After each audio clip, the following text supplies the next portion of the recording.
মালয়েশিয়ার শ্রমবাজার নিয়ে সাম্প্রতিক সময়ে বেশ কিছু জটিলতা তৈরি হয়েছে, যা নিয়ে উভয় দেশের মধ্যে আলোচনার কেন্দ্রবিন্দুতে রয়েছে কয়েকটি গুরুত্বপূর্ণ বিষয়।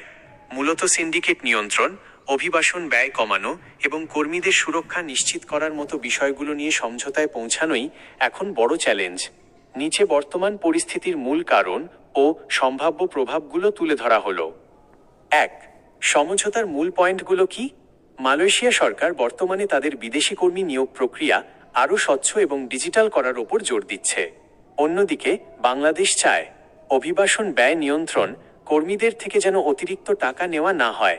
সিন্ডিকেট নির্মূল, নির্দিষ্ট কিছু এজেন্সির হাতে বাজার জিম্মি না রেখে সব বৈধ এজেন্সির জন্য সমান সুযোগ নিশ্চিত করা।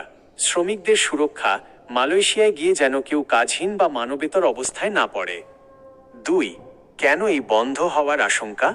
যদি দুই দেশ একটি স্বচ্ছ এবং কার্যকর নিয়োগ পদ্ধতিতে একমত হতে না পারে, তবে দীর্ঘমেয়াদে শ্রমবাজারটি ক্ষতিগ্রস্ত হতে পারে। অতীতেও আমরা দেখেছি, অনিয়মের কারণে মালয়েশিয়া সরকার বেশ কয়েকবার কর্মী নেওয়া স্থগিত করেছিল। এবারও যদি প্রক্রিয়াটি সঠিকভাবে সম্পন্ন না হয়, তবে পুনরায় নিয়োগ কার্যক্রম বন্ধ হয়ে যাওয়ার একটি ঝুঁকি তৈরি হতে পারে। 3.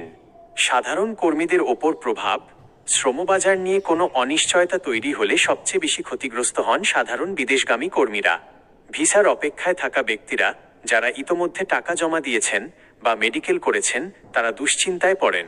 দালালদের দৌরাত্ম্য, বাজার বন্ধের গুঞ্জন থাকলে অনেক সময় অসাধু চক্র তড়িঘড়ি করে পাঠানোর কথা বলে বেশি টাকা হাতিয়ে নেয়। বর্তমান অবস্থা। বর্তমানে দুই দেশের উচ্চ পর্যায়ে আলোচনা চলছে। মালয়েশিয়া তাদের বিদেশি কর্মী কোটা এবং সোর্স কান্ট্রিগুলোর নীতিমালা নিয়ে নতুন করে ভাবছে। বাংলাদেশ সরকারের পক্ষ থেকেও চেষ্টা চালানো হচ্ছে যেন একটি সুষ্ঠু পরিবেশ বজায় রেখে কর্মী পাঠানো অব্যাহত থাকে। সতর্কতা: এই ধরনের অস্থিতিশীল সময়ে কোনো এজেন্সিকে অগ্রিম টাকা দেওয়ার ক্ষেত্রে সর্বোচ্চ সতর্কতা অবলম্বন করা উচিত।